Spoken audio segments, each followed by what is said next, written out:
You all should be hearing me just about now. I know my neighbors did. All right, so we are going to hang out for a little bit, just to jawbone a little bit here. Give me 1 second here. My car likes to yell at me for not putting my seatbelt on. Yes, I break the law in that regard.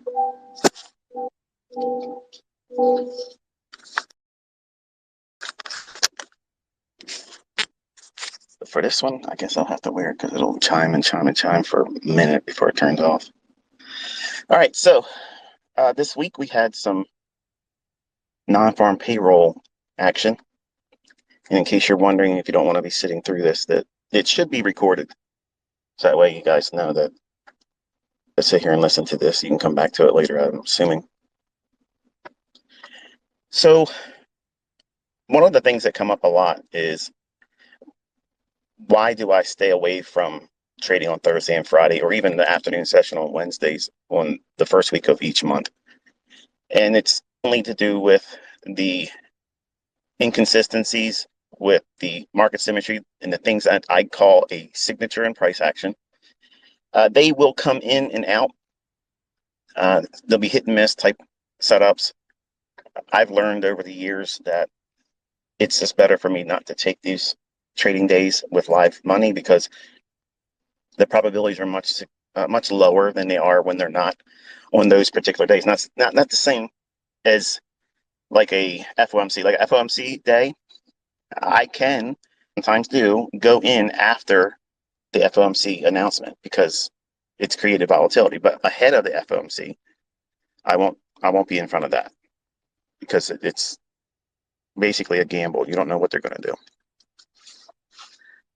For non-farm payroll, the elements about that week and what you've learned hopefully this week was that in the beginning of the week, this is what I teach my students, that Monday, Tuesday is kind of like your honeypot. You want to go into the market looking for your setups there.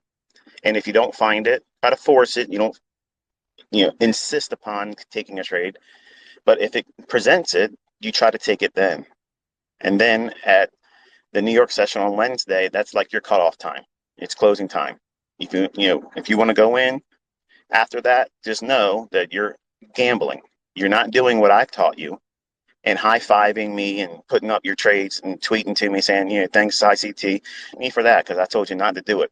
Okay, so if you made money, that's on you. And if you lost money, guess what? That's on you too. But I see a lot of folks that will post, hey, what do you think about this? What do you think about that? And apparently they're not listening because here's what I think. On Thursday and Friday, you shouldn't have been trading. That's what I think. And what do you do on those days? Well, basically, you're students, okay? You're learning. And even if you've been trading for a while, if you're listening to me, you are a student, okay? You're learning what it is that I do, whether you're going to use it or not, you're a student. So you don't want to be doing the things that I'm telling you not to do, because if you do that, you're wasting your time under my tutelage. You're not going to benefit from it. Apparently, some people like to come and they'll say, "Hey, look, ICT says don't do this, but I made money over here." Okay, that's fine. When it rains on everybody. Okay, that doesn't mean that you did something right that day.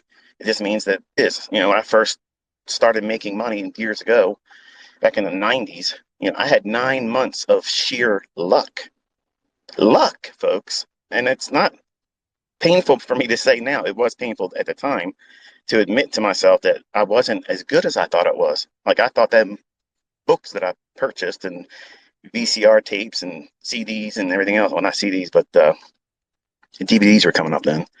And I thought that logic was building me into a juggernaut.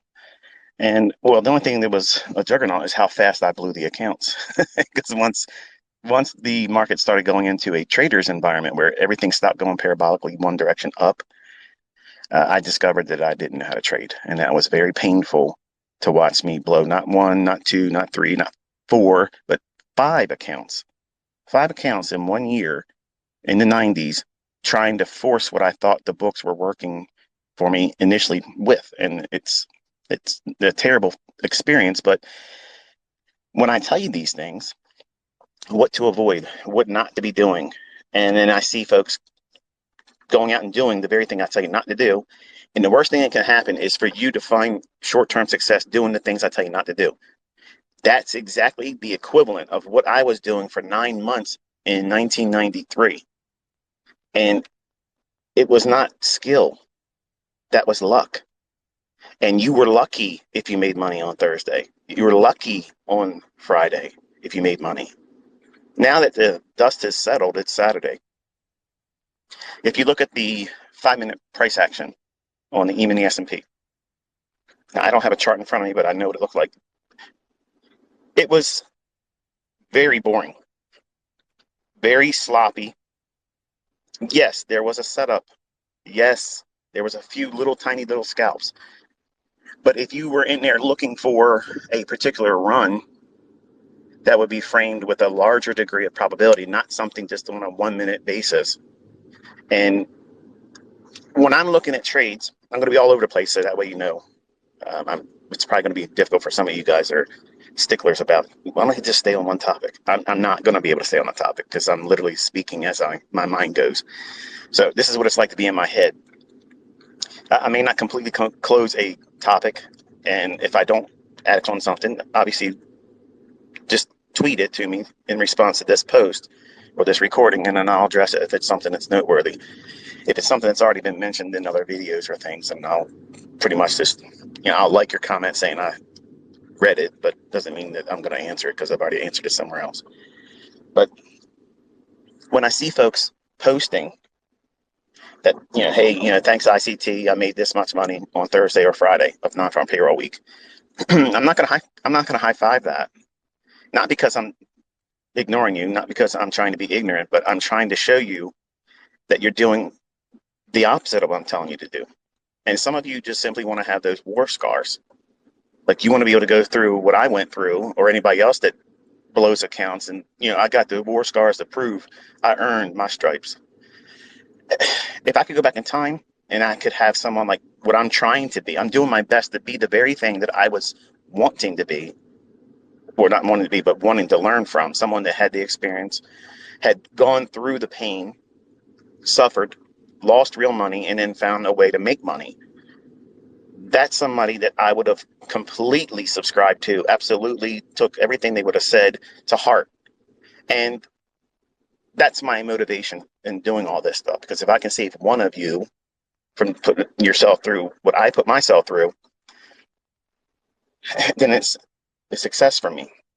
But it's almost like a confessional too, because a lot of you look up to me as like this superhero kind of guy, and you view me as something that I'm not. I'm not like what many of you attribute characteristics like. It's undeserved. I'm an average little person. Okay, I'm not really a big deal. I came from a small town, and I was fortunate to find my way in certain circumstances, certain chance meetings, and I've been blessed by a really big God.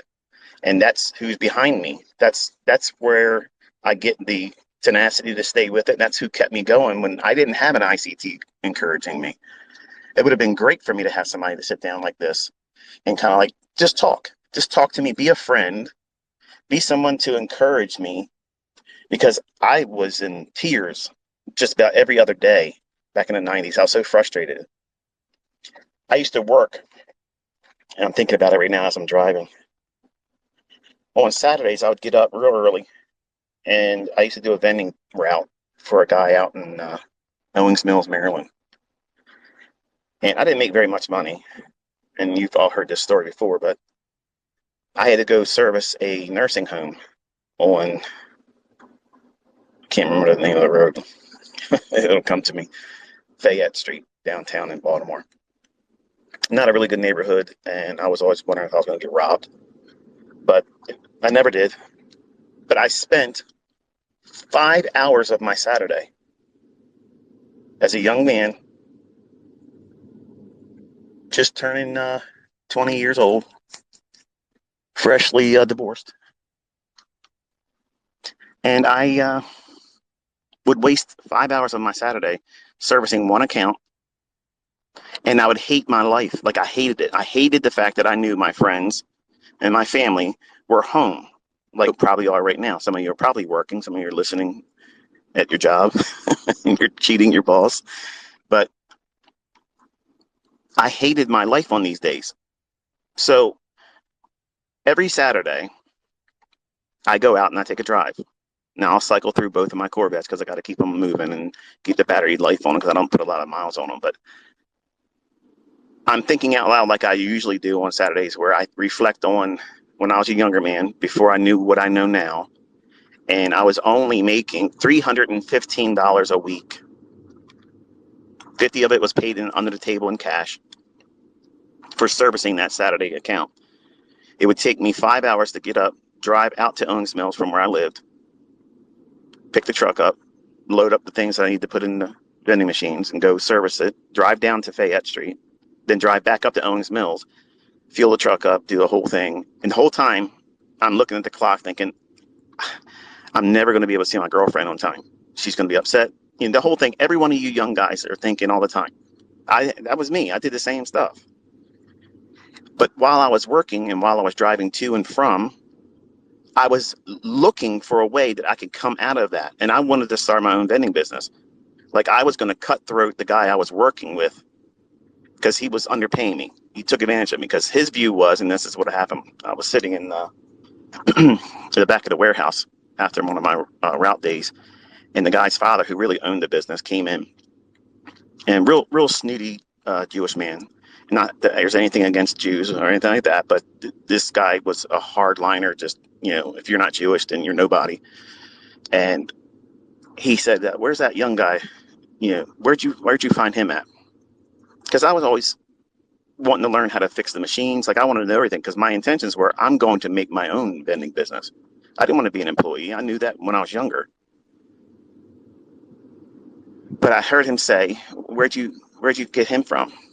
And he's like, he applied, and he was the one that kept calling wanting the job. So, and he never misses a day. Never misses a day.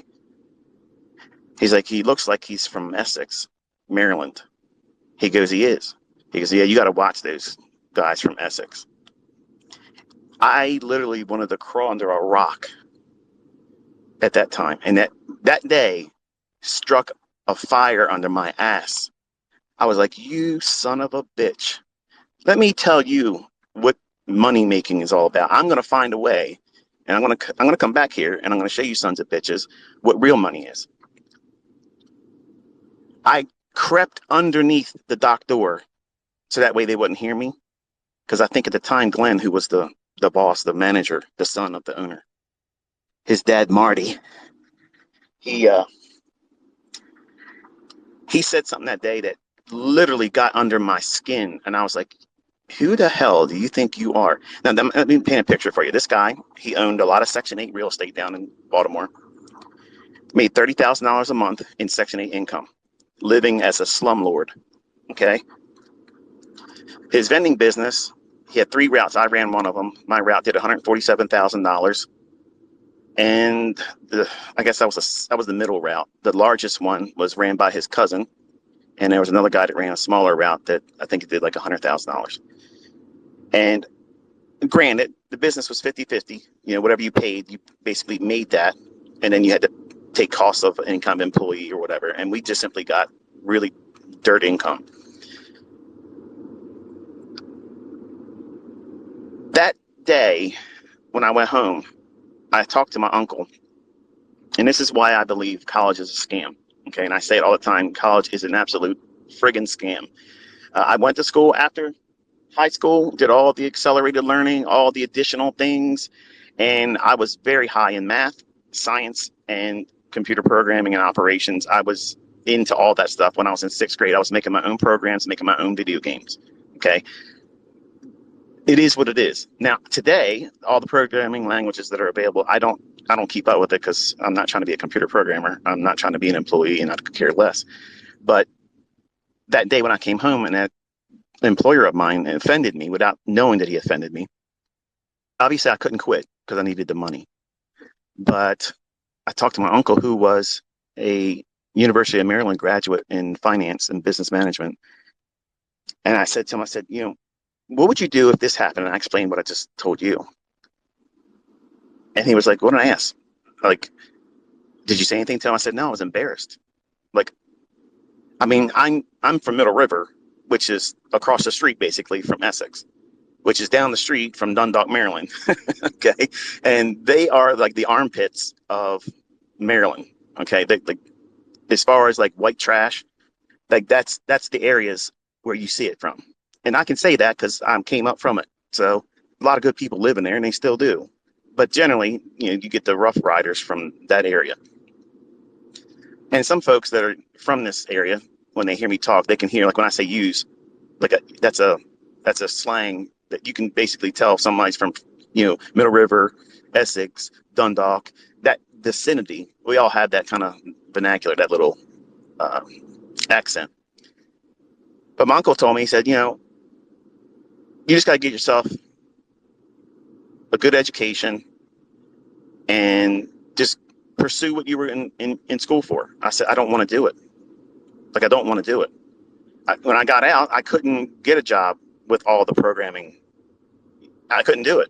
I studied COBOL, CICS, Pascal, Basic, C++, and I didn't want to be in the video game making. Like, I didn't want to do that. At the time, the visibility, and I was really wrong. I didn't see that as a industry that would have been growing because I watched it transform so much from like Atari 25 or 2600 when I was a kid. We all have PlayStation and Xboxes now, but when I was a kid, it was Atari 2600. Like, you weren't it if you didn't have that. Okay. So I've watched all the transitions and I was like, I just think it evolves too fast and I just don't see myself being able to do that. But I was wrong in that regard because if I would have gotten into game making, I probably would have done well. But, and I know this probably has nothing to do with trading, and some of you are like, man, get to the point. The point is you all ask how I think and interpret and how I got to where I am and how do I get through all the struggles. Well, this is one of those struggles that lit a fire under my ass. A boss literally basically said that I was trash. Didn't say the words trash, but that's what it is. So when I talked to my uncle that day when I came home, because I actually lived with them, I rented a room and board, $50 a week. And I told him, I said, Uncle Stan, I'm mad. Like, I'm pissed off at this guy. Like, I want to go back and tell him off, but if I do, he's going to fire me. He's like, well, the best way to live well is, the best revenge is to live well. You just go and do something better for yourself. And then when it's time, leave. But I didn't have an answer for how to do that. Like, I didn't know what it is that I would be doing to make money. Not that I was making a lot of it under them, but I spent an average of 13 hours a day doing that garbage job and listening to his lies saying, I'm going to make you a route manager one day and you're going to be $500 a week. Now, $500 a week back then in 1990, 91? 91. I literally swallowed that hook, line, and sinker thinking $500, that's mad money. Like, that's crazy money back then. $500 is nothing. Like, my stop loss. My stop loss per tick is like that now. So the bottom line is I was pissed off and I wanted to find a way. I wanted to find a way to get out of that situation. And my uncle's advice was go back to school and pursue more of the languages that are available today. Now, this is a guy who I love. He was a father figure in a period of my time of growing up. He let me move into his home and they treated me very good.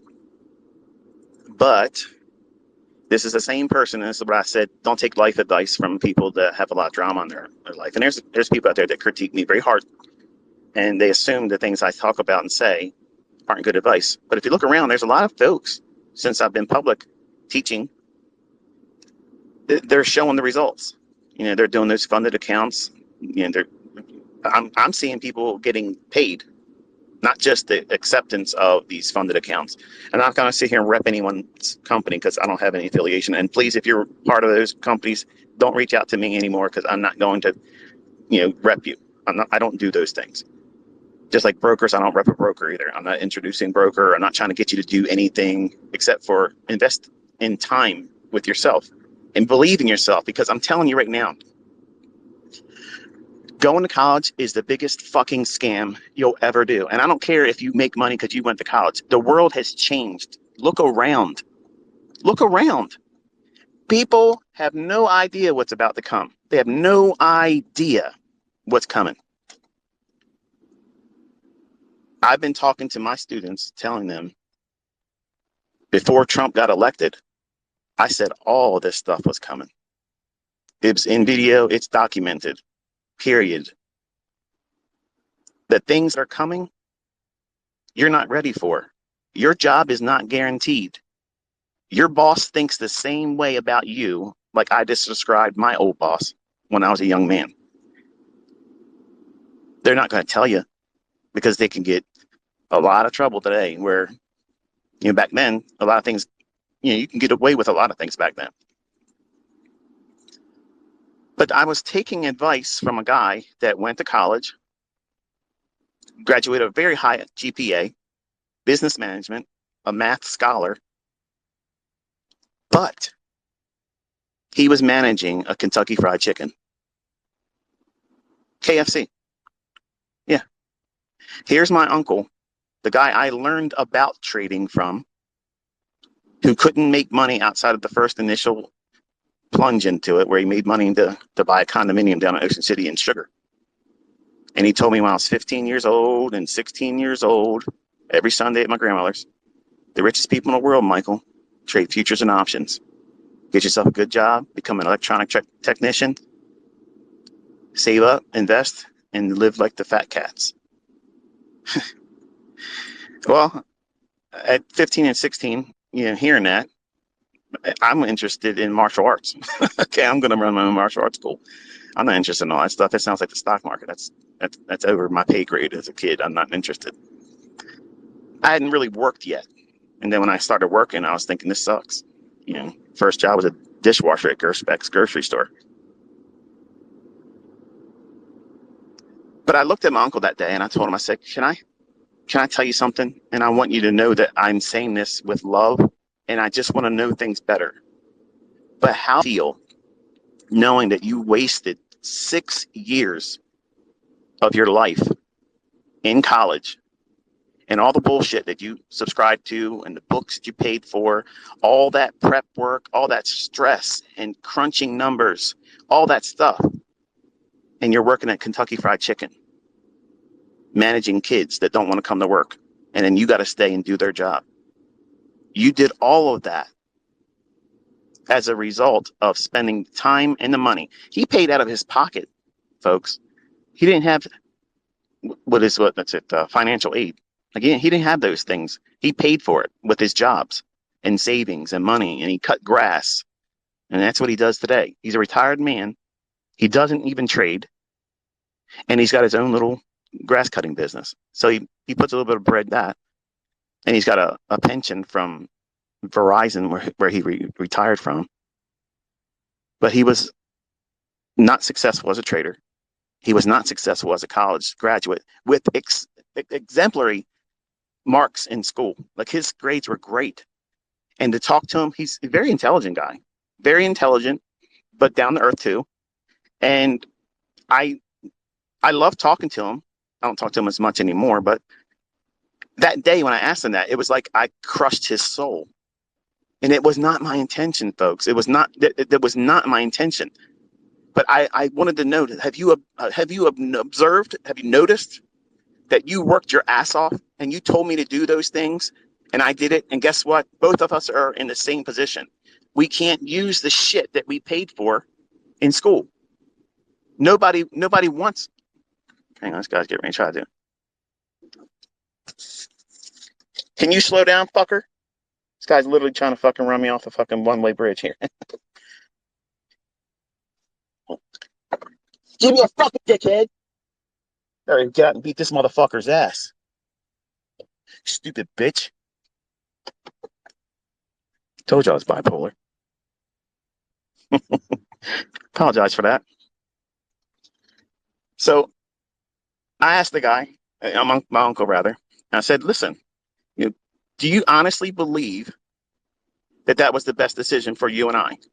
Like, I took your advice, I listened, and nothing came from that. And the look in his eye was like literally like, man, it was noticeable to you. I don't know if he was ignoring it, like the elephant in the room, but I know my aunt, who was married to him, looked at him like, he worked really hard, and let's just never talk about it. He never could make it work. He went on so many interviews, and they never hired him. And I never got an interview, not one time. All of the resumes I put out, and I had a better GPA than he did. Not one interview. So I wasted my time. I wasted my money in a field that was the future: programming, technology, information systems. I wanted to be a systems analyst. And guess what? I was a vending machine operator. I filled coffee machines and candy machines and soda machines, and I could take them apart and put them back together. I could tell you what's wrong with them without even being on the location. But it didn't pay money unless I owned the route. And then one day, while I was doing the vending route, the conclusion came to me that, even if I have this vending route, if I have a route like this, that means I got to hire somebody. Do I trust somebody to be able to take the cash out of the machine and bring all the money to me? Because I got robbed one time. They broke into the back of the truck. They literally pulled the safe that was bolted in the back of the Isuzu truck. They ripped the whole safe off the back truck that was bolted in, ripped the whole entire thing out. And when I came out of the site to put the remainders and the stale stuff that I take out of machines, and I saw the door ripped off and the safe missing, I was gutted. I'm like, the first thing it came to my mind was, they're going to think I did it. That was exactly what I thought. Why did I think that? Why would I go to that conclusion immediately? Because of that piece of shit that you got to watch those guys from Essex. And I've been honest. I haven't even missed a day. I've never missed a day. I came to work all the time. But these people stole that cash, and I literally was ashamed that it happened on my route. Like, I could have somehow prevented it. I couldn't have. I was inside doing the service on the machines. So I sat there for 10 minutes trying to figure out, how am I going to work up the courage to call in and tell my boss that I just got robbed. Thankfully, not at gunpoint or anything like that. But I had to sit there and wrestle with, hey, this is what it feels like to be violated. I've never experienced something like that before. I've never had that moment where something was taken from me and it wasn't mine, and that makes it even worse. But when I called in,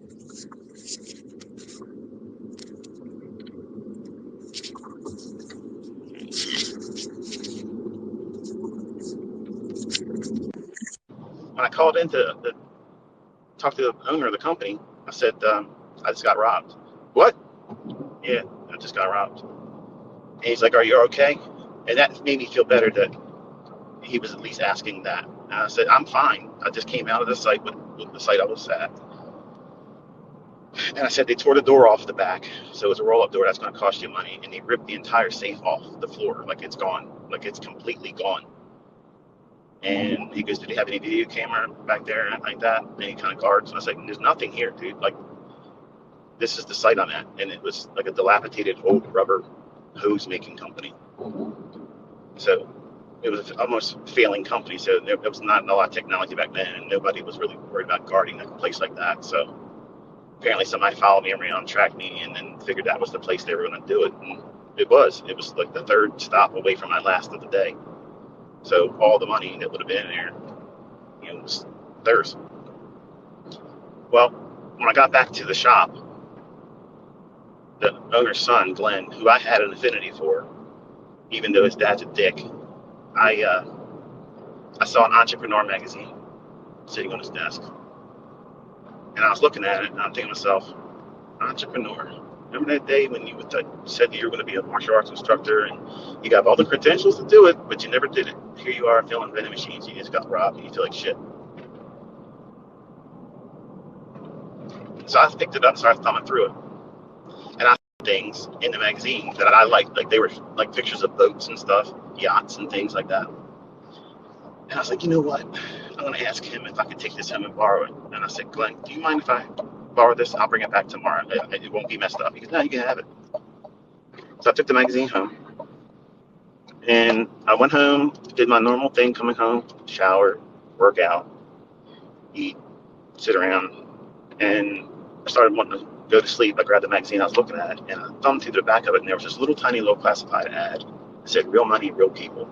Call this 1-800 number and get free information. So I did. And in like a week, I got a little cassette tape.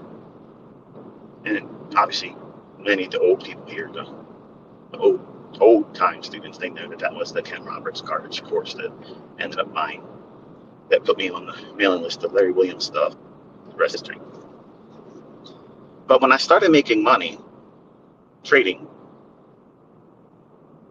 I was at that vending company during that 9 months of. So naturally, because I was looking for any way to get out of that lifestyle, having to work, and I wanted to be able to put the middle finger up into that guy's dad's face, which I never did that, folks. I'm glad I didn't, because I'd probably regret it today, but I'd be lying if I said I didn't want to do it, because I did. But I wanted to escape so badly that there was a snowstorm, and I was expected to go to work that day, and I was in bed with my girlfriend, who I was engaged to at the time. And I thought to myself, I make way more money than I make in a month, a day now. And I'm looking at this girl who's not my wife. It was a younger relationship. I was a young guy. But I'm looking at her and I'm thinking, I want to marry this girl, and I don't want to be doing what I'm doing. And she doesn't know what I'm doing. She thinks no, it's from the vending business. So when we go out to dinner and I'm taking her to nice restaurants to try to impress her and her parents, that day I just said, you know what, I'm done. So we had pagers back. My boss was paging me, and they call in, like, So I finally, look, I'm not coming in today. It snowed and it's bad here. And he's like, well, shovel out. I said, shovel out. Now this is the son, the one I did like. I said, Glenn, I can't shovel the friggin' streets. Like, it's everywhere, not just around my car. And I had a Z28 back then, so you just don't do a Z28 in this kind of snow we had. So he says, well, if you don't come in, you don't have a job. I said, well, that just made it a lot easier, because I'm never coming back now. See you. And I didn't go pick up my check. It was 4 months before he mailed it to me. Did it feel good to do it that day? Yes, because I didn't have a guilty conscience about it. That was the reason why I kept staying, because I liked him. I liked him as a person, but that day killed it for me, which is, I guess, God's way of saying it's time to go. So he let him show his colors to me, and I just rolled. And I just did it the way I wanted to, on my terms. They didn't say, we don't need you anymore, trash from Essex. Then their business went under. These folks that had Section 8 housing, they lost all their housing because of reports about being slumlords. So all their wealth and things that made them feel rich and such, they don't have it anymore. But I look at myself every Saturday, and it sounds venomous the way I'm saying it now. It's only because I'm talking to you like you're in the car with me right now. And I'm reliving these painful, emotional moments that were real. These are not made up things, folks. I garbage, okay, just like all of you do. I was not exempt from that. You hear me talk, and it sounds like this guy was just pressed out of a mold. He never had any hardships. It was a silver spoon in his mouth, and this is no.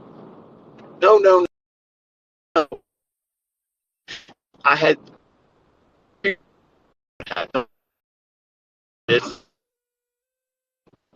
If I knew when I was younger, and it's not because I'm lazy, because I'm not lazy.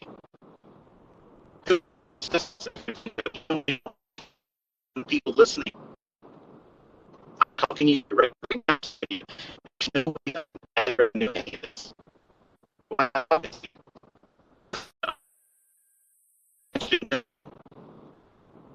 I'm a real person. I do these things, just like you're going through your things right now. And you'll think about this conversation when you're older and you have more experience behind you. And then when you've succeeded, you'll say, you know what? I remember that time when ICT was out there driving around, almost beat somebody's ass for almost running off a road. That day, he said some things that really resonated with me. And it made sense at that time later on, not so much meaningful to you right now because they're my experiences. Maybe you don't have the hardships that you live. And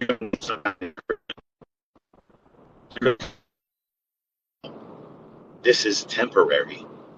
Don't let other people around you look down on you and make you think that that's where you're supposed to be. No, you are not where you are right now. You found me because you were supposed to find me. We crossed paths because you are expected to use what it is I'm teaching. You didn't find me by chance. Do I ever advertise? No. You ever seen any ads? Nope. No coupon codes, no special deals, no deadline. If you don't do it by this time, that's all garbage. That's people that need to sell. I don't need to sell shit. And when you taste what it is that I'm selling, it's real. And then when it's given to you for free, that's treasure. Look how many people are literally energized now. They're able to see it. And all it took for them is to literally engage. Take me for my word only on the basis of test and see if it's true. It costs you nothing but time. If I'm a fraud, if it doesn't work, you'll know right away. I didn't have that, folks. I didn't have those things. Hang on.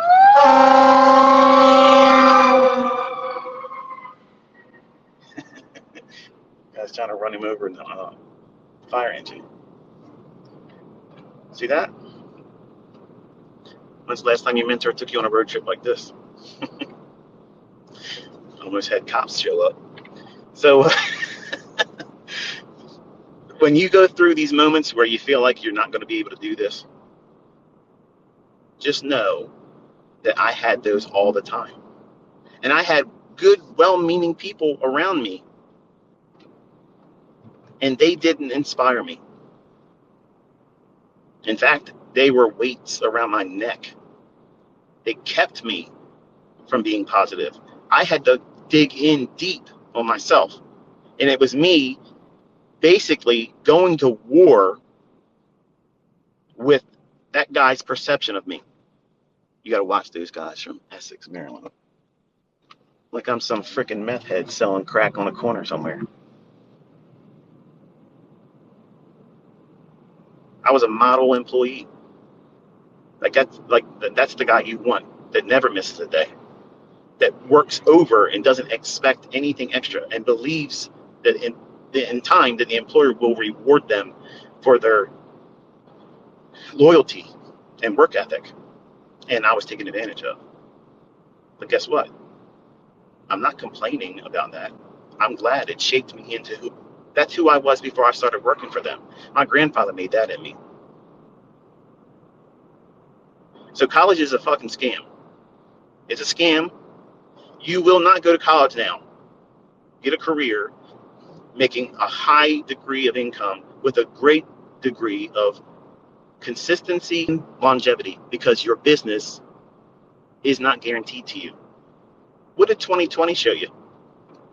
The rules have changed. There's a second one here. I don't see any smoke, but I'm bringing it today. And Lamborghini, hey, brother, I see you. Um,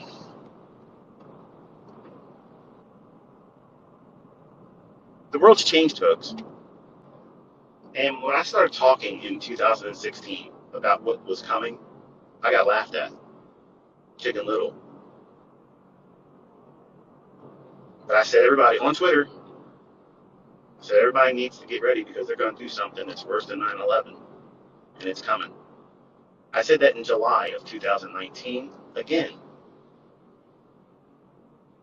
and in October I said it also. And then he started censoring my posts on Twitter, and that's the reason why I left. I did not get run off of Twitter because guess what, brother? I'm right here. Bring your shit. I'm right here waiting. Everybody can talk to me. Everybody can say what they want to say, and I'm right here to answer all of that.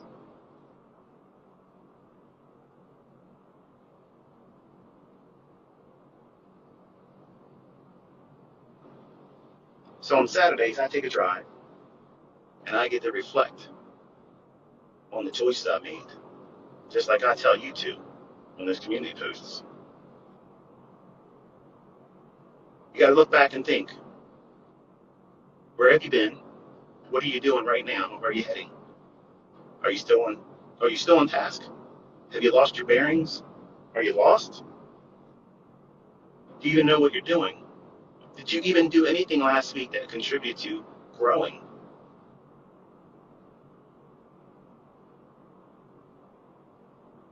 It's not just watching videos. It's not looking at tweets and community posts. It's you rolling your sleeves up and getting out there and getting dirty in it, doing it wrong, and learning from that. That's the part that I thought was the prevention for me, though. Like, I looked at it like, I'm never going to get this. I'm never going to get this. And my aunt would come in and knock on the door and hear me weeping in there. Like, are you okay? Yeah, I'm just frustrated. What's wrong? You won't understand. And she wouldn't have. Even my uncle wouldn't have understood. Because I was trading live money, doing trades that I could not really realistically afford. And when they went bad, they were bad. But when they were good, I contained that. And I kept telling myself, this is how you keep going. When they look at you and they look down at you and they think that you're a friggin' bum, that you're never going to amount to anything because you live below your means, guess what? They don't know the real you. They can't see the real you. The real you is that person that knows that you don't have it yet right now. You know it right now. You don't have your power to do it yet, but you know you're getting there. And you're not going to take no for an answer. You're not going to be right. No one's going to convince you that you can't do it. No one's going to sell you an idea that's going to distract you and prolong the process. You know that you know that you know. Once you get that mindset, that's what's needed. You need to be doing that. Once you arrive at that point, it's just a matter of time, folks. It's just a matter of time, and how much time is it going to be? I don't know. Because everybody's different. But I can tell you, I had a plan that I did not want to be working when I was 40 years old. So I was willing to give up at that time half of my life to get to where I wanted to be at. And where I wanted to be at was financially independent. And I started with trying to earn and save $1,000 a month. And folks, that shit got real easy. Real easy. And then when you start getting these mile markers, you don't need cheerleaders around you. You don't need anybody to tell you, that boy, that girl, you're going to do it. Keep doing what you're doing.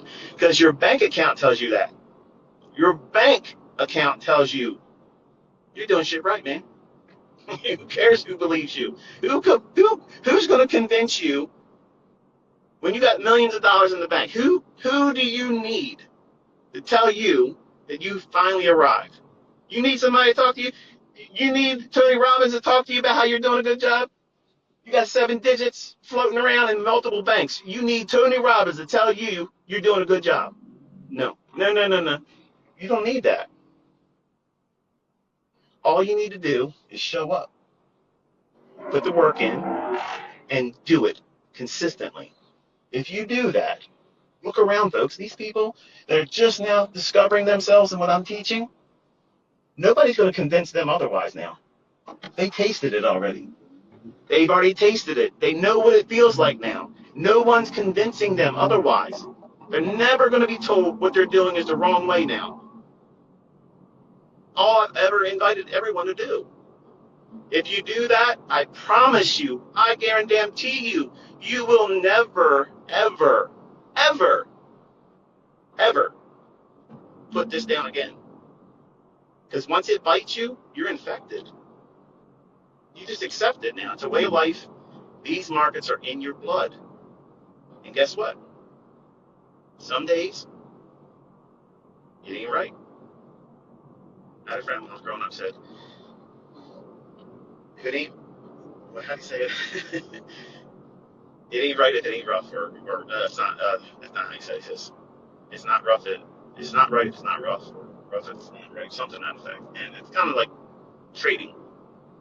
If it's easy, you probably are doing something that isn't going to be sustainable, like it was for me in 1993. That was luck. It ain't rough if it ain't right. That was the expression he used to always tell me. And as a young guy, I would complain to him. I'd be like, where do you see us growing up and being later in life? He goes, I don't know. I'm just living right now. And as cool as it sounded back then, that scared the hell out of me because I needed to know.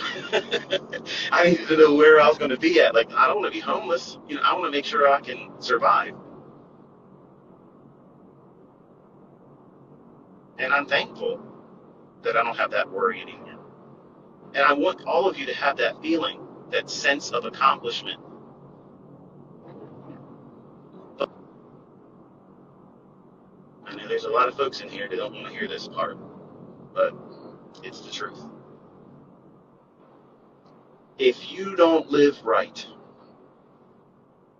if you don't do the right things to other people, because listen, and Denny, you hear me. I appreciate you coming out and saying that the things that you've been making ad revenue on, and yes, you do make ad revenue. Those things that you say about me, you came out and researched, they're not true. I appreciate that. But because you profess in whom you believe, that's the reason why I haven't touched you. That's why I won't come back and say anything to you. Touch not my anointed. I don't do that to a brother in Christ. And I understand what you're doing. You want attention and traffic. I get it. But the things you said, everyone knows, and you know too, aren't true. But I have been a blessed man. My entire life, I've had so many blessings, not just in the markets, not in trading, not just in relationships, but my source, my real secret is my relationship with Christ. That's it. And I've always said this before, I'm not a poster child for Christianity. I'm not the model Christian. As you can see, when I get chemically imbalanced, I lose control of my tongue sometimes. I'm like Peter many times. I got foot and mouth disease. I open my mouth, put my foot right in it. And when I talk to all of you, I'm talking to you like you are my best friend, or my son, or my daughter. And I think you can hear it when I'm talking to you, because I mean what I say. And I lived these experiences. I've done these things. And I'm not asking anything for it. I've proven that. I've did millions and millions of dollars a year for 6 years, and I chose to stop. I guarantee you, if I went on Twitter right now and said, okay, I'm opening up shop right now, and in Jesus' name, I swear to God, I'm never doing this again.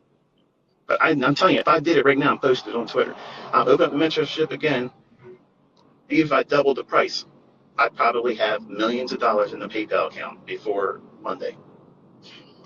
This is the way it is.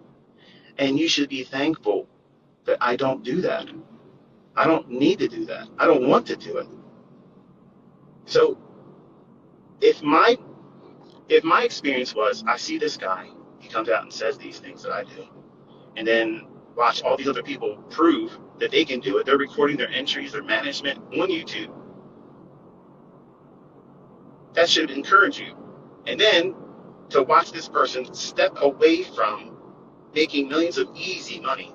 It's real easy, but it's hard managing all the personalities.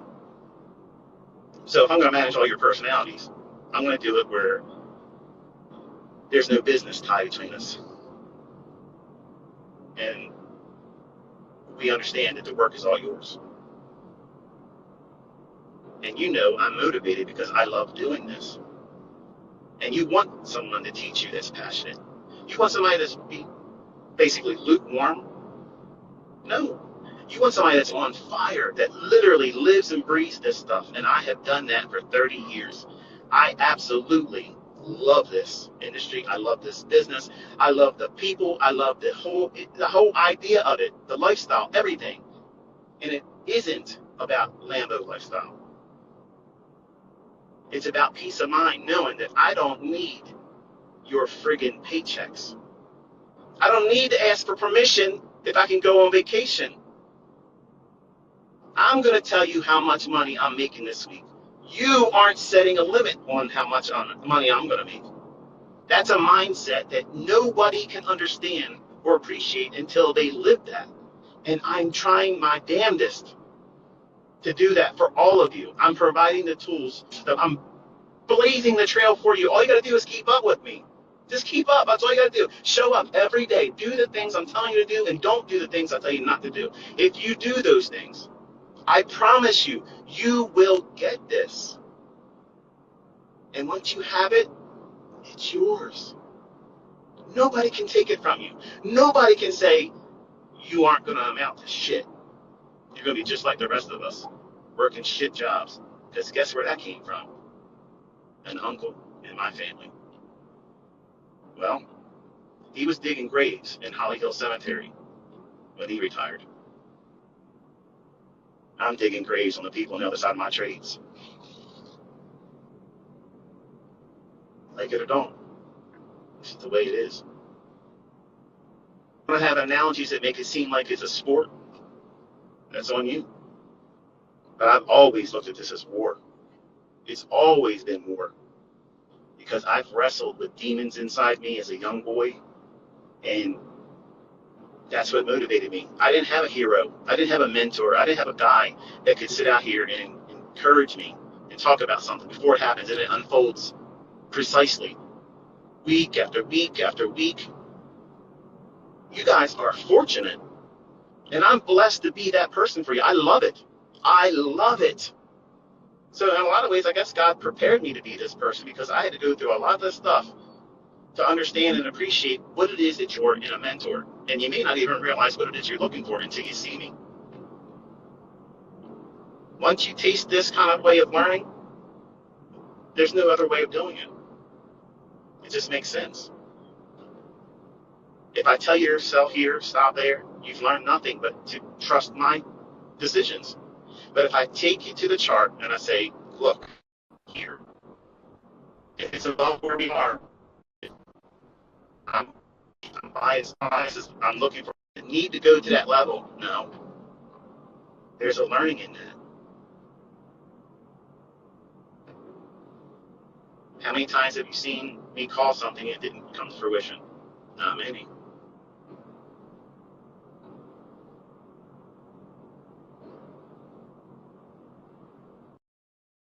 Oh, my son. Obviously, some of the guys out there, they're afraid that their all account challenge is going to get trumped by my son, who's a neophyte. I think I've already done that so far. The broker that my son uses reached out to him and said, two things you need: circle trader, Michael J. Huddleston, your father, and is he posting your statements? And how does he have access to your statements? And we're probably going to close your account if you do have a response. And respond to each one independently. So, what difference does it make if I'm his father? And who the fuck business is it if he wants to put his own trade statements in my email box or put them online if he wants to? I've never seen a broker ever say something like that. Like, why wouldn't they want someone that shows accountability? Makes you wonder, doesn't it? Now, he hasn't reported any trouble whatsoever with them clearing his trades. So I was kind of shocked when he pushed it and texted me showing him, hey, Dad, this is what they emailed me. What do I do? He replied to him, tell him the truth. You're going to lie to him. What are you going to lie for? I think I think they're afraid that it's me behind his trades, and that would be against the law, and no, that's not going on. And how else would someone that entered and opened the account up admitting that they don't have any experience all of a sudden runs up from the lows he had that month? If I was broke, I'd be wondering too. But he's pushing the buttons. And if they choose to close his account, that's fine. There's plenty of other brokers out there. But as far as what he's trading, I sit with him. I explain to him how certain moves form, kind of like what I've done with you, and all the basic stuff. And no, he's not trading Enigma. He wouldn't even understand Enigma unless he gets in the marketplace. He has to taste it, see it, live and breathe it, take money from the market and have money taken from him. You have to have those experiences. And I put him in those situations with conversations saying, what do you think would happen if you went in right here?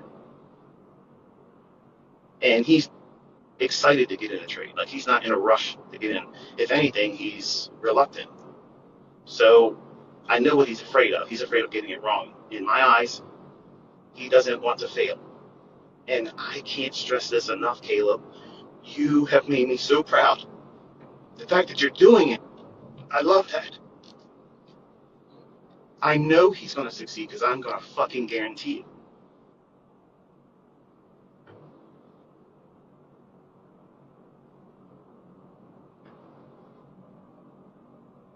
But it's hard for me to him because he wants to walk in my sight flawlessly. And I don't expect that of any of my kids. And when you have kids, or if you have them, you know what it means to feel that. They can't do anything wrong because they're your kids. They make bad decisions, but they're still your kids. But with this, I have waited so long for this.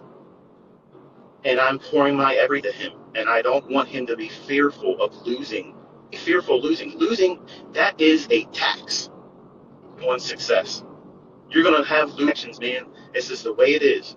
I lose, I get it wrong, it doesn't matter. I still beat their ass. That's the way you have to look at it. Every sports team, every sport, they don't win every down, every inning, every whatever the hell it is. I'm not even a sports fan. I'm trying to draw out other analogies because some of you don't like to hear the war story stuff. But every day isn't going to be a winning day. And I want him to understand that if he does this and he has a losing day, I'm not looking down on him on that. I want to see, does it affect you on the other side of that loss? That's what I'm interested in as his father and as his instructor in terms of trading. I want to see, how does it affect him mentally? Because I'm going to tell you right now, when I was younger, when I lost, I was pissed off. I hated everybody. I could have easily snapped the neck of somebody that came up to me as soon as I dusted $3,500 on a trade that I knew damn well 20 minutes before I should have got out of that thing. But now, the next person that speaks to me, it's his fault. You did this to me, you know what I mean? You know what I'm talking about. So many wives and girlfriends and boyfriends have suffered so many times. Did that time cause that pain? And you want to find some way to put an outlet on it that takes it away from you. But that's what trading is. You eat it and you swallow it. It's good medicine because it makes you the trader. That bad stuff that happens to you, that's what every wildly profitable trader has done a lot of. They ate that. They took those shots. And they kept going. That's why many of you are absolutely you're going to find that this is the most impossible thing for you to do. And it's impossible for everybody in the beginning until you get that mindset I mentioned earlier, where you know what? Nothing's going to deter me from doing this. I know it's going to feel like I want to quit sometimes. It's going to feel like this is a bunch of shit. I can't do it. I can't learn this. I'm frustrated. It didn't do what I want. I don't even know what the hell the bias is. Everybody's asking all the time, bias, bias, bias. I am literally teaching you bias, folks. I'm taking you into the chart, telling you, here it is. This is what I'm pointing to. If it's above the market, is that a bearish bias? No. If I'm pointing below the market price, and I'm saying, look at this level here, note that. Is that bullish? No. I'm teaching you by doing it with you. I'm showing you. I'm teaching you how to avoid when you're going to blow your account. I know that intimately. I did a lot of that in the 90s. I got no problem telling you. I got medals. I got purple hearts, okay, for blowing out accounts in the 1990s. I did it in stunning fashion. It was style. I did it while in a truck, working 13 hours a day, driving with my left foot laying on the steering wheel, going over the T bridge. High winds. That's like trading full margin, no stop. And that's how I was trading market, crude oil market, gold futures. I was doing all that stuff and losing my ass the whole time doing it. Well, blew that account. It's going to take me 6 weeks to save up another amount to get it. But guess what? Nobody could have told me ever that was a dumb decision. Because I knew in my heart, I have tasted what it feels like to win. And those wins were more than my monthly income gross. Let that bug bite you, and it'll never leave you alone. It'll never, ever leave you alone. So you might as well just roll your sleeves up, accept the fact that it's going to take some work, it's going to take some effort on your part, put in the time and the work, defer all your weekend warrior stuff that you want to hang out with your buddies and go out with your girlfriends and go buy what's on sale. Stop all that.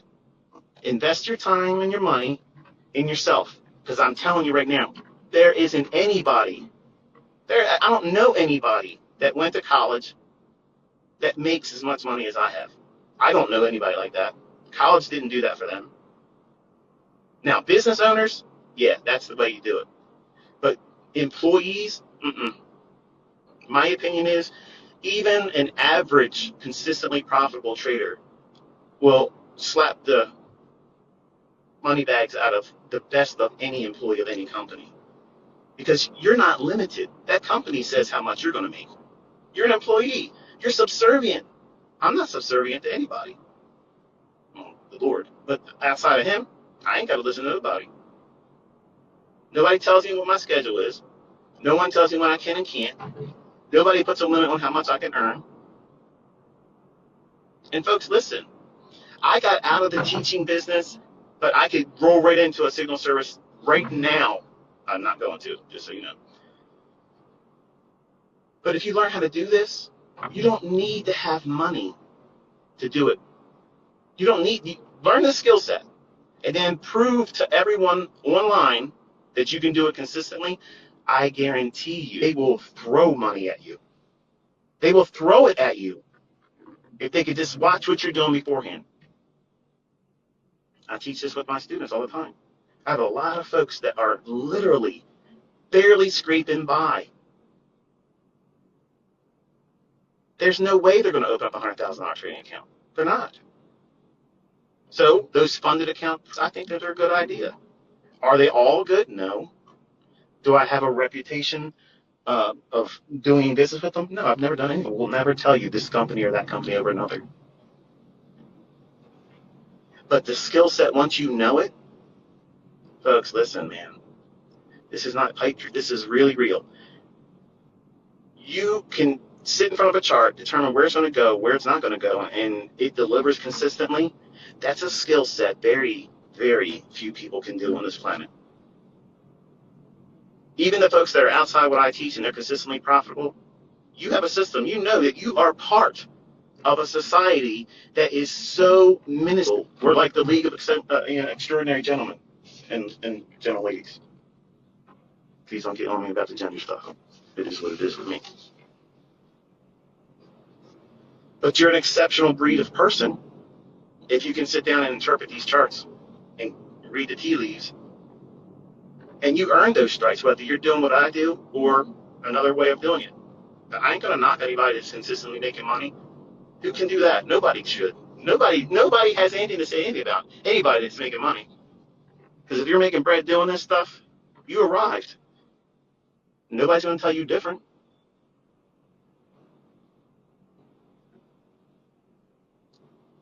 So I drive around on Saturday and I think about how I'm gonna improve my son. And I basically congratulate myself every week. Kind of like Snoop Dogg, I like to thank myself. I like to thank me. I like to thank myself. I do that, but also I talk to God. I thank Him for most of everything I have is His. He gives it to me. But the model my son's working on, this is the second Lamborghini I saw.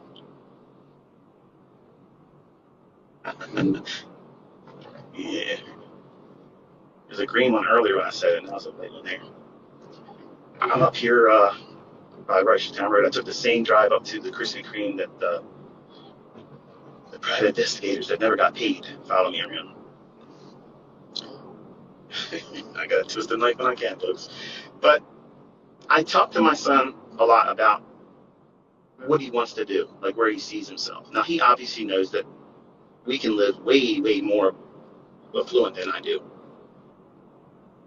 He, because he's been working, warehouse job, work second shift. I think he goes in 3 o'clock and gets off at 11 is a normal end time. Sometimes they keep him over if there's things they got to finish.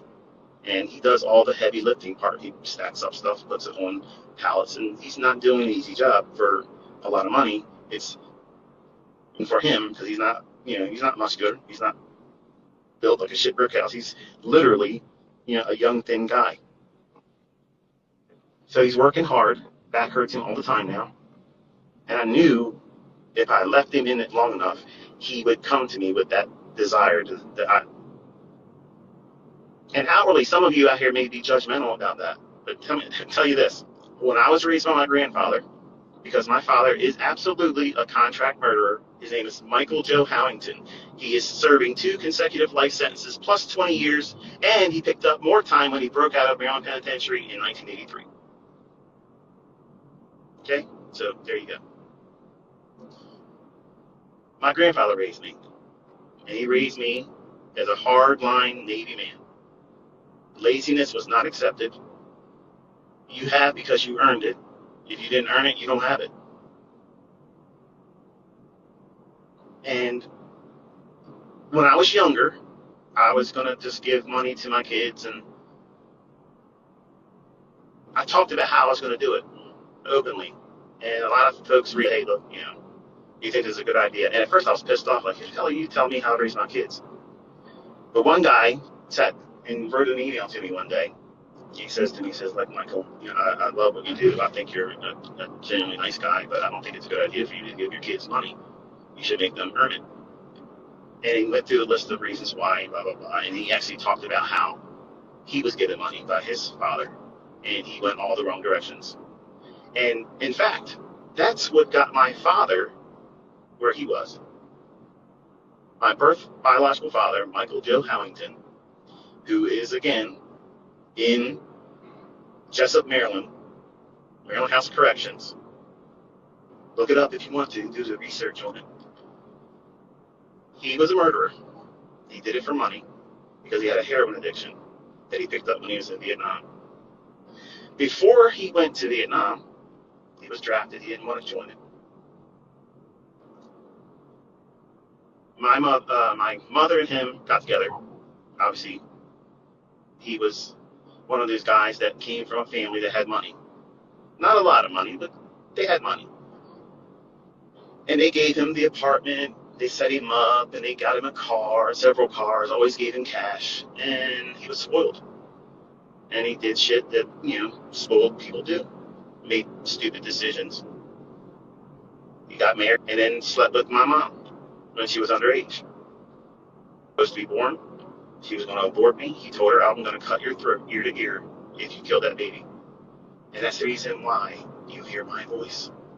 That's the only thing my father did for me. He's never spent any time with me. He never did anything with me, ever. But my grandfather raised me. I lived with him. So, my son Caleb, I pushed him into a similar step. He has grandparents that are not doing well. My mother-in-law, she has cancer, lung cancer. She's got like half of one lung, a little less than half of one lung. And her husband is failing. Like, we don't even know how long he's going to be around. We're surprised he's still here. So my son does two things. He lives with them to help them in many ways, like a hospice. Not that they're on their deathbed, but he does a lot of things for them that they can't physically do. And he works his second shift job when they are resting in the evening time. So for the assholes out there that try to judge my parenting or my kids, none of my kids are profitable, successful millionaire traders that I'm about to make money. My oldest son, he invested in crypto, made a little bit of money last year, and I told him, get out, please listen to me, son. Nope, just the way it is. We had a falling out because he wanted a house and set him up with cash, and he wanted to be like my dad, and I told him I'm not going to do that. And we have not talked since then. He does things in his life that I live, and some of them could get him in trouble. But he doesn't listen. But he's his own man, and he'll have to take those consequences. But he has lost a lot of his money because he didn't listen.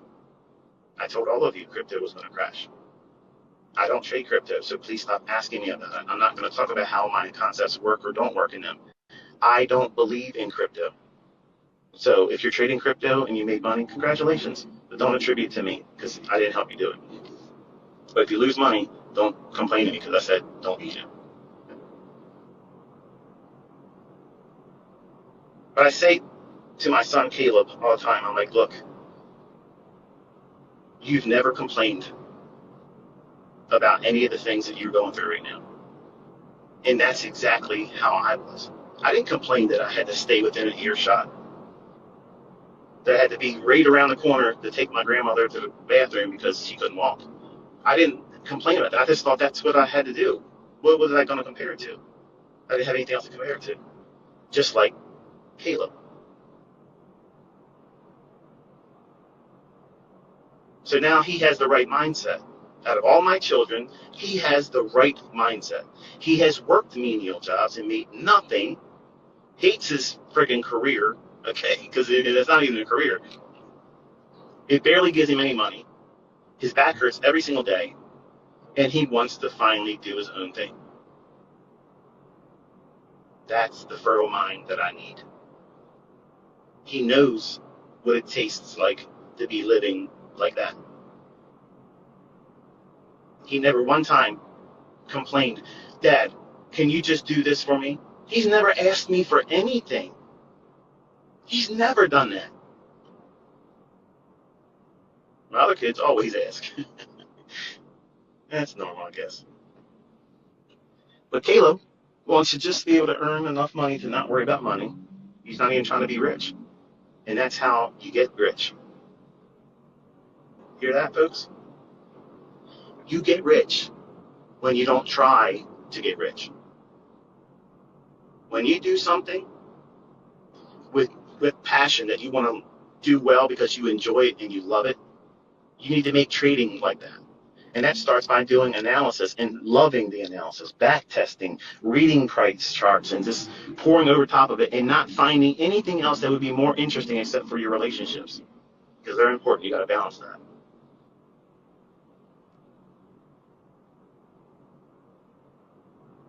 I'm going for a while. I'm going to wrap this up here in a couple minutes. But I asked him, I said, I think you're in the right mindset now. I think you have got to the point where you're matured. And I think if you sit down with Dad and literally watch the charts with me, I show you certain things, I believe you'll be able to do this, but I need to make sure that you bring your own personality into this.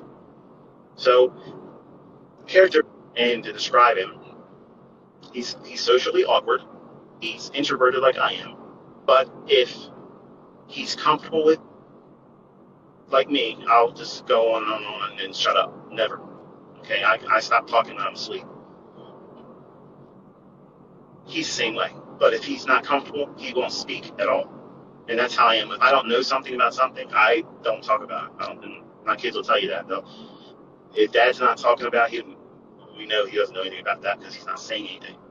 But if it's about work, the Bible, God, or anything like that, I can talk and talk and talk and talk and talk and never run out of anything else to say. And it's I don't know, that's the way I'm wired. He's like that. He doesn't have a lot of friends. He's got one friend. That's how it was when I was younger. I had one friend, Sean. He, my son Caleb, he is not confident in himself, and he's unsure about a lot of the decisions that he's going to make, and channels that into his charting ideas. He doesn't want to do it wrong in front of me. So what I'm focusing on is fixing those issues, and it won't be an easy fix. It's probably going to take the rest of the year, if not longer, to overcome that. And you probably know what that feels like. Is even if you're trading the smallest of leverage, you don't want to be wrong. Not because you're in front of your father, but because being wrong sucks. But you need to have someone to remind you that being wrong is part of this, and it doesn't end your career. It doesn't stop you, folks. It does if you over leverage and you over trade and you just go crazy. Yeah, those individual incremental losing positions will take you out of the game. That's what I was teaching you this week. This is the kind of week, every single month, that will do that to you. If you push too hard, you'll lose your account. Look through the tweets. Stay Friday. Regret. Not a lot of them. I mean, most of them are like, this is great. This is great. Yes, that's awesome. But there's people in here that say, I wish I would have listened to you. And that's the person I'm talking to right now. I'm not talking to the person that already knows my stuff works, making money. You're not my audience right now. I'm talking to the folks that are on the fence or about ready to throw in the towel and say, I can't do this. No, you can. And you're not going to quit. It is bitching. Bitching's part of it. I bitched and quit so many times in the 90s. I quit. Every 3 months I quit. I quit every single time until I had enough money to open up another account. That's exactly what I was doing. I was quitting until I had enough margin to open up another account. So no. Nope. That's addicted. And you have to be an addict in this to stick with it. Because cheerleaders don't exist in this. It doesn't work like that. You have to cheerlead yourself. You got to be the person that says, you know what? I'm worth doing this for. And it doesn't seem conventional. It doesn't make any sense that you would expect to sit in front of these charts and look at these lines wiggling and waggling and expect them to be translating into income going into your bank account. But guess what, folks? That's exactly, when you do it right, that's exactly what happens. But, if you do it wrong, and you will do it wrong, I do it wrong, you're going to do it wrong, or sometimes the market's just going to suddenly do something that you didn't expect. And guess what? That usually happens when it's not from hero week for me. So that's the reason why I don't trade it. Period. It's simple. I don't know why it's hard for some of you to get that logic. I don't have an edge in those days. You might. Congratulations. Kudos to you. I'm not knocking you if you can. I'm not here trying to size up anybody because you made money on Thursday and Friday. I don't care about that.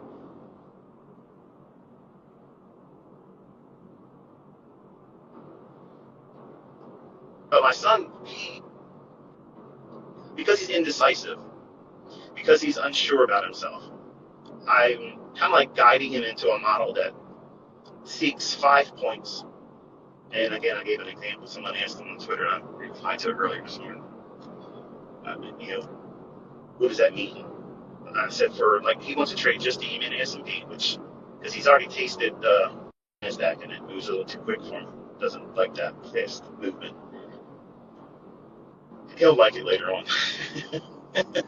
But right now, ES is a little bit more subdued, but it can be wild when it needs to be. But 5 points in the morning would be like buying it 41 even or 4100 on the E-mini S&P, and then having a limit order to sell it at 4105. So you would get 5 points times $50 on one contract, $250.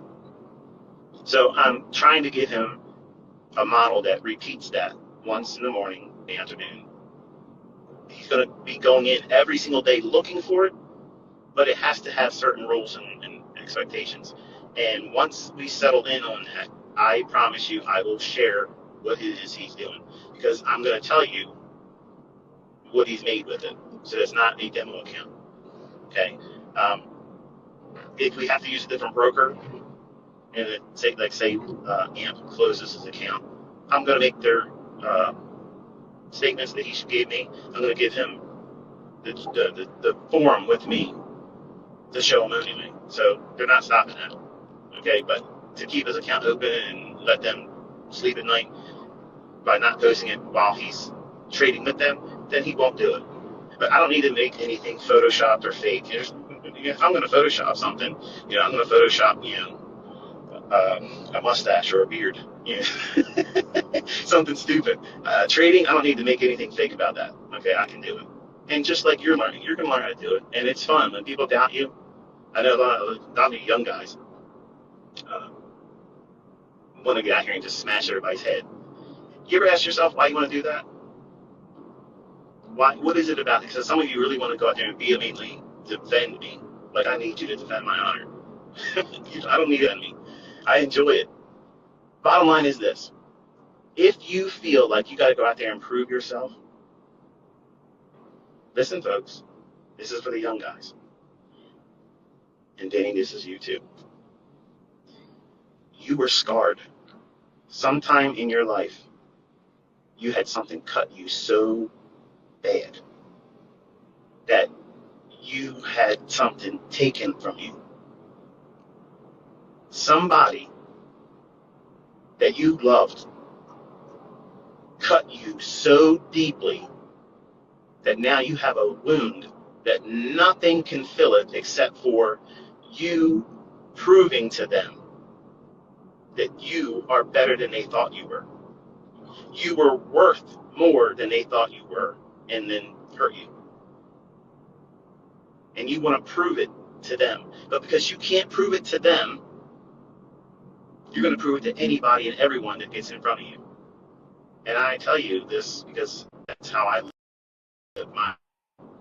I can't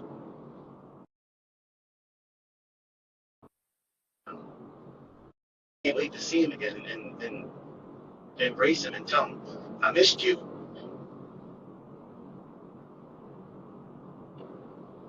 And I hope that he's proud of me.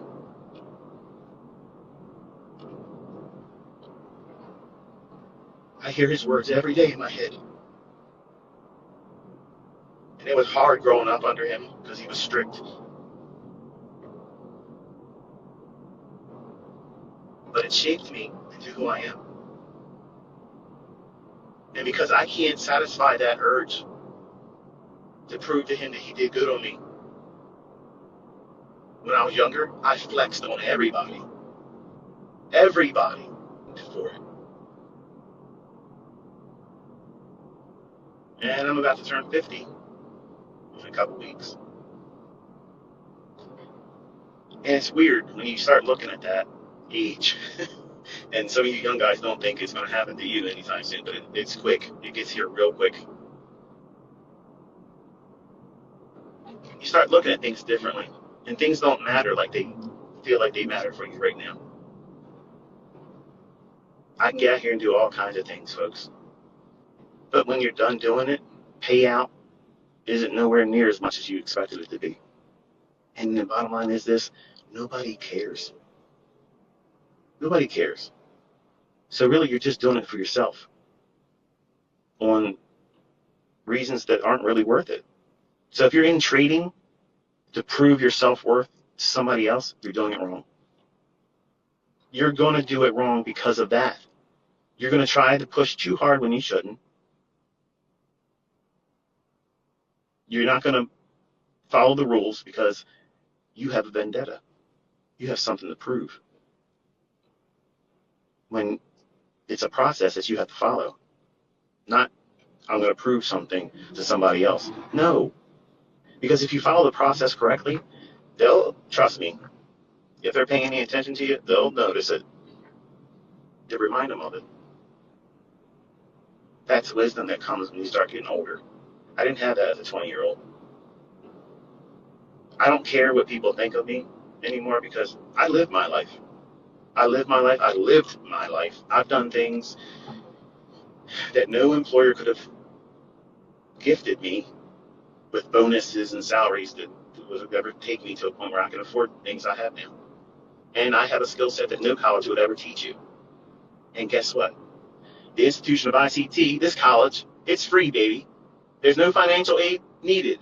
It's show up and put the work in. We don't give diplomas around here. Your diploma is your account growing. That's it. That's your GPA. You want your GPA to be high. You work at that. Nobody gives that to you. You earn it here. And when you earn it, nobody can take it from you. Nobody can minimize it. Nobody can make fun of it. Nobody can talk down to you at all. When, and that is what I'm trying to do with my son Caleb. Because I know I'm going to turn this boy into a savage. I'm going to make this motherfucking boy so monstrous. He is absolutely going to rip the shit out of these markets. There ain't going to be nobody that's ever going to be able to step this boy. Nobody. And I guarantee you, I'm putting my fucking life on this. My son's fucking name is going to be on the historical board of that Robbins Cup, and he's going to fucking destroy Larry Williams. How about that? Caleb Huddleston is going to fuck up Larry Williams' record. You know what? I'm going to celebrate like a motherfucker. I'm going to live stream that shit. When they fucking do the audit, he's going to do it. He's going to fucking do it. And I'm going to shove that straight up your fucking asses, you motherfucking trolls. And I'm going to lug in bit of it. I'm going to be the proudest papa you've ever fucking seen. I'm going to be prancing around like a fucking peacock. And ain't a fucking thing you can do about it.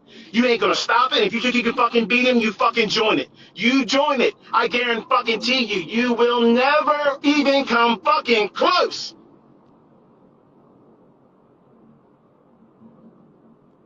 You like that crescendo? It's coming. Until next time.